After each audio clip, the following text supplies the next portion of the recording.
आज हम लोग मानव नेत्र के विषय में पढ़ेंगे।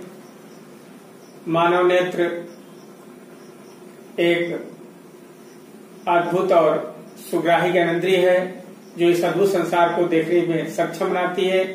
इस प्रकार समस्त ज्ञानेंद्रियों में सबसे मूल्यवान महत्वपूर्ण ज्ञानेंद्रिय मानव नेत्र ही होता है, जो आसपास के रंग बिरंगे संसार को दिखाने के लिए सक्षम होता है।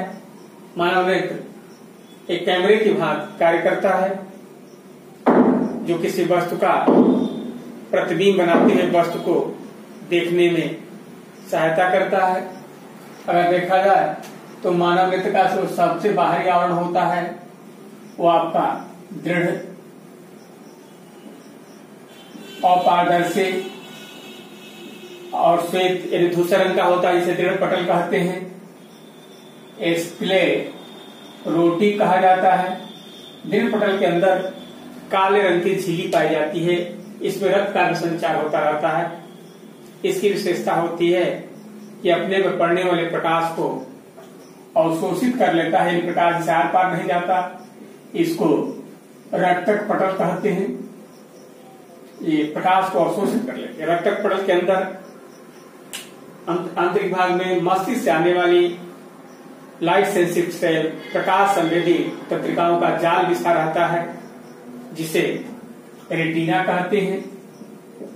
इसी रेटिना पर प्रतिबिंब बनता है तो स्पष्ट रूप से दिखाई देता है।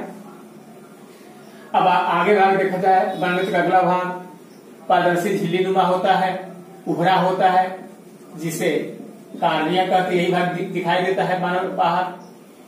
इस कार्निया के पीछे रक्तक पटल का अगला भाग ही एक अपारदर्शी पर्दे का कार्य, डायफ्राम या पर्दे का कार्य करता है।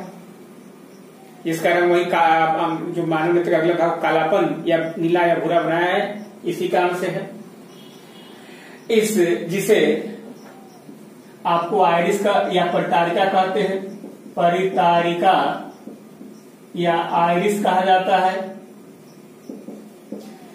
इस आइरिस के बीच में देख रहे हैं छोटा सा छिद्र होता है, जिसे पुतली या तारा कहते, प्यूपिल कहते हैं। इसी के पीछे मांसपेशिया यानी सिलेरी पेशिया, जिसे पश्चमाभि पेशिया कहते हैं। इन्हीं पेशियों की सहायता से नेत्र लेंस लटका रहता है। यह नेत्र लेंस रेशेदार और जेलीनुमा यानी जिलेटिन नामक प्रोटीन का बना होता है, जो उत्तल लेंस के भाग व्यवहार करता है। इस नेत्र लेंस का आप देख रहे हैं कि पीछे भाग अधिक वक्रता है, अगला भाग भी वक्रता कम है, और यह पश्चमाभि पेशियों की सहायता से अपनी फोकस दूरी को बदलता रहता है, जिसे कहीं प्रतिबिंब बने यह स्पष्ट रूप से देख पाता है। स्पष्ट प्रतिबिंब से दिखाई देते सारे। अब देखा जाए तो इस नेत्र लेंस और कार्निया के बीच भी द्रव भरा रहता है, जिस द्रव को जलीय द्रव कहते हैं। फिर नेत्र लेंस और रेटिना के बीच द्रव भरा रहता है, जिसको काचाभ द्रव कहते हैं। इस काचाभ द्रव और जलीय द्रव दोनों का अपूर्णांक 1.336 होता है। नेत्र लेंस का पौध देखा जाता है 1.44 होता है, और नेत्र के गोलक का व्यास 2.3 सेंटीमीटर होता है, जो लगभग गोलाकार ही होता है। नेत्र लेंस पर में पीछे की तरफ रेटिना पर एक ऐसा बिंदु होता है जिसमें प्रतिबिंब बन जाए तो सबसे स्पष्ट दिखाई देता है, उसे पीत बिंदु कहते हैं। और जहां से तंत्रिका मस्तिष्क को जाती है, अगर वहां प्रतिबिंब किस कारण से बन जाए तो प्रतिबिंब नहीं दिखाई देता है, इसलिए इसको अंध बिंदु कहते हैं। ये आपका मानव नेत्र के विषय में समझदारी रही। अब मानव नेत्र में अगर रेटिना का देखा जाए तो रेटिना जो प्रकाश लाइट सेंसिटिव सेल यानी दृक संवेदी मस्तिष्क से आने वाले तंत्रिकाओं से बना जाल बिछा रहता है। इस पर इसमें रेटिना को दो तरह के सेल पाए जाते हैं। एक सेल जो क्षणनुमा होता है, जिसे दंडाकार सेल या सल्का सेल भी कहते हैं। ये सेल प्रकाश की तीव्रता के संवेदी होता है, यानी ये कम तीव्रता के प्रकाश में भी सक्रिय रहता है। और दूसरा होता है जिसे शंकु या कोन सेल कहते हैं, शंकुनुमा होता है तो कोन सेल कहा जाता है, शंकु सेल कहा जाता है। यह प्रकाश संवेदी होता है। यह शंकु सेल अधिक तीव्र प्रकाश में ही कार्य करता है। इसलिए यदि जिस जीव के नेत्र में रेटिना पर केवल शंकु सेल ही होगा, वह जीव केवल दिन ही में देख पाता है। जैसे मुर्गा, बंदर इत्यादि केवल दिन ही में दिखाई देता है, उस पर शंकु सेल भी पाए जाते हैं। और यहाँ तक कि मधुमक्खी में विशेष प्रकार के शंकु सेल पाए जाते हैं, जिससे पराबैंगनी किरणों में भी देखने में सक्षम होती है। और मानव में अगर देखा जाए तो शंकु सेल पाए जाते हैं, केंद्र में शंकु सेल पाए जाते हैं, लेकिन साइड में सल्का कोशिकाएं, दंडाकार कोशिकाएं भी पाई जाती है।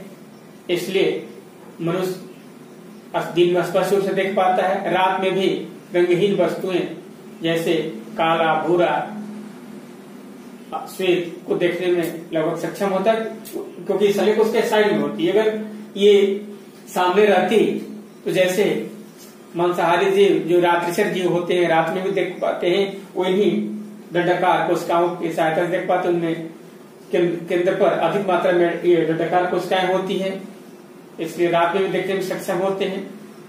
वैसे ये आपका रंगीन वस्तु को दिखाने में सहायक होती है, इसलिए रात में देखते भी हैं तो उससे आपको केवल रंगहीन ही वस्तु दिखाई देती है। उसी आधार पर भी उसी का कर लेते हैं। अब आपका ये देखा जाए इस दो तरह की आपकी ये कोशिकाएं मानव नेत्र में पाई जाती है।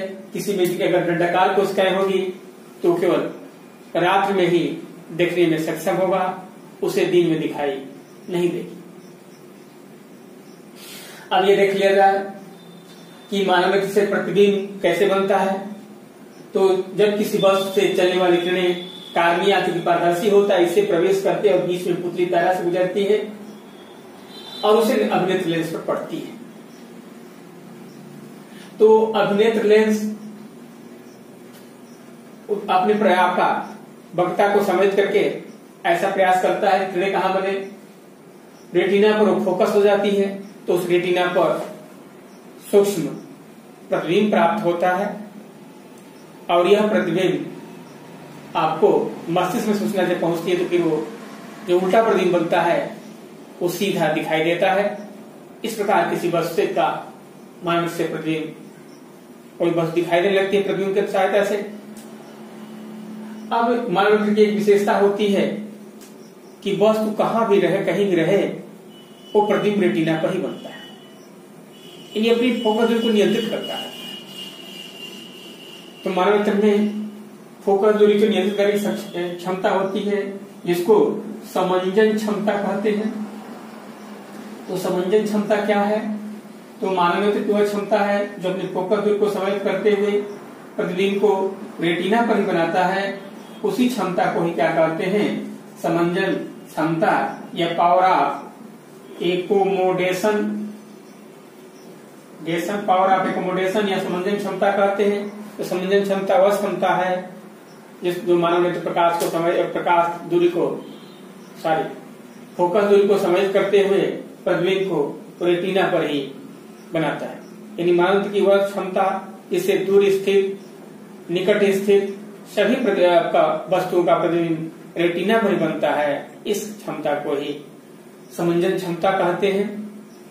इस आपका वैसे तो मानव नेत्र अनंत से रखी हुई, अनंत से लेकर के और 25 सेंटीमीटर तक की वस्तु का स्पष्ट रूप से देख पाएगा अगर स्वस्थ नेत्र है। यानी दूर बिंदु मानव नेत्र में कितना होता है? तो अनंत होता है और निकट बिंदु 25 सेंटीमीटर होता है। 25 सेंटीमीटर से अगर नजदीक वस्तु होती है तो सुस्पष्ट रूप से नहीं देख पाता है।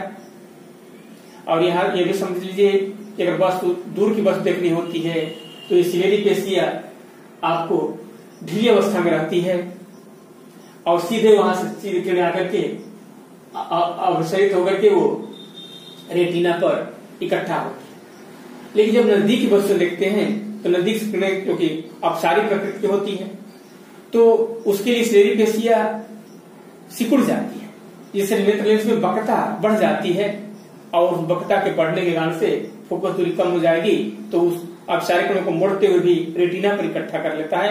इस प्रकार मनुष्य की विशेषता होती है कि वह अपने फोकस दूरी को समायोजित करते हुए प्रतिबिंब को रेटिना पर ही बनाता है। इस क्षमता को ही क्या कहते हैं? समंजन क्षमता कहते हैं। तो मानव नेत्र की यह विशेषता है कि प्रतिबिंब वस्तु कहीं पर है, प्रतिबिंब रेटिना पर ही बनेगा और ये विशेष मानव नेत्र में क्षमता होती है जिसे समंजन क्षमता कहते हैं। एक चीज और भी समझा दें कि जो पुतली या तारा के विषय में डिस्कशन हुआ तो पुतली तारा परितारिका का कार्य परितारिका पर्दे की तरह जिस कैमरे में क्या अंदर सटर रहता है उस तरह से ये पर्दे की कार्य करती है और ये अंदर जाने वाले प्रकाश इससे नियंत्रित होता है। यानी परितारिका अपने आकार को परिवर्तित करते हुए पुतली या तारा के आकार को बदल सकती है। और अगर तीव्र प्रकाश होता है तो तीव्र प्रकाश में पुतली तारे आकार छोटा हो जाता है और प्रकाश कम होता है तो उसका आकार बढ़ जाता है। इसे नेत्र लेंस पर एक निश्चित तीव्रता का ही प्रकाश पड़े। अब वो इसीलिए कारण कभी कभी होता क्या है कि अंधेरे में आप हैं और अचानक प्रकाश में जाना पड़ता है तो चकाचौंध हो देते हैं आंख में, या कभी अधिक देखा जाए कि परितारिका का क्या कार्य है। तो परितारिका पुतली के आकार को समायोजित करते हुए नेत्र लेंस पर एक निश्चित तीव्रता के प्रकाश भी पड़ता है, उसी के लिए वो सुग्राही होता है।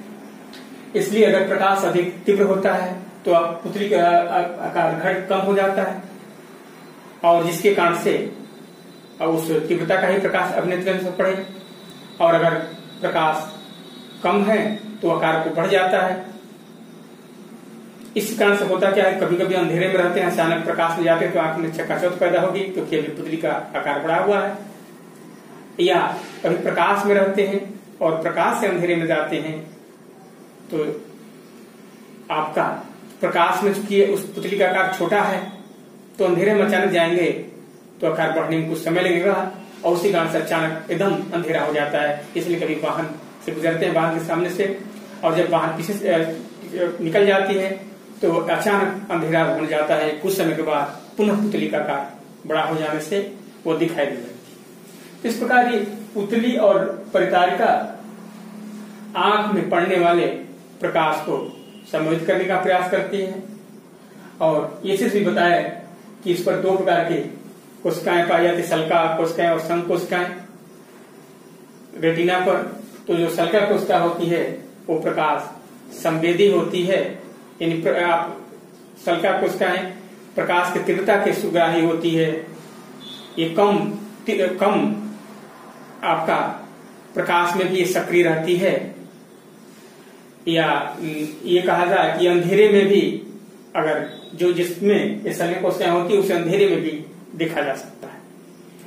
ये सल्का कोशिकाएं या दंड कोशिकाएं, जिस जानवर में केवल दंड कोशिकाएं ही पाई जाती है वो रात्रिशर जीव होता है, वो रात में देख सकता है। जो आपका शिकार करने जानवर भी होते हैं तो उनको रात में इस कोशिकाएं पर्याप्त मात्रा में सामने रहती हैं तो इसलिए वो रात में भी देख पाते हैं। और जो संघ कोशिकाएं होती है वो तीव्र प्रकाश में ही कार्य करती है, इसलिए जिसमें केवल संघ कोशिकाएं पाई जाएगी वो दिन ही में दिखाई देंगे। जैसे मुर्गा, बंदर, अनेक पक्षी हैं जो दिन ही में देख पाते हैं, रात में देख नहीं पाते हैं क्योंकि ये अधिक तीव्र प्रकाश में ही सक्रिय होती है, रंगीन वस्तुओं को देखने में सहायता करती है।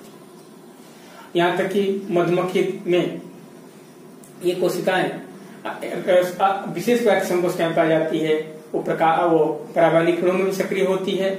मानव में फ्रंट पर संघ कोशिकाएं ही पाई जाती है, इसलिए स्पष्ट रूप से दिन ही में देख पाता है। ऐसे साइड में संज्ञा कोशिकाएं भी होती है, इसलिए रात में भी आपको काला, भूरा, श्वेत रंग को माने रंगहीन वस्तुओं को देखने में सक्षम होता है। तो इस प्रकार आपका ये मानवनेत्र के संरचना के विषय में डिस्कशन की है। अब मानवनेत्र में के विषय में हमें मुख्य रूप से पढ़ना है मानवनेत्र के दोष के विषय में कि क्या क्या दोष होते हैं, परीक्षा उपयोगी वो बहुत अधिक है।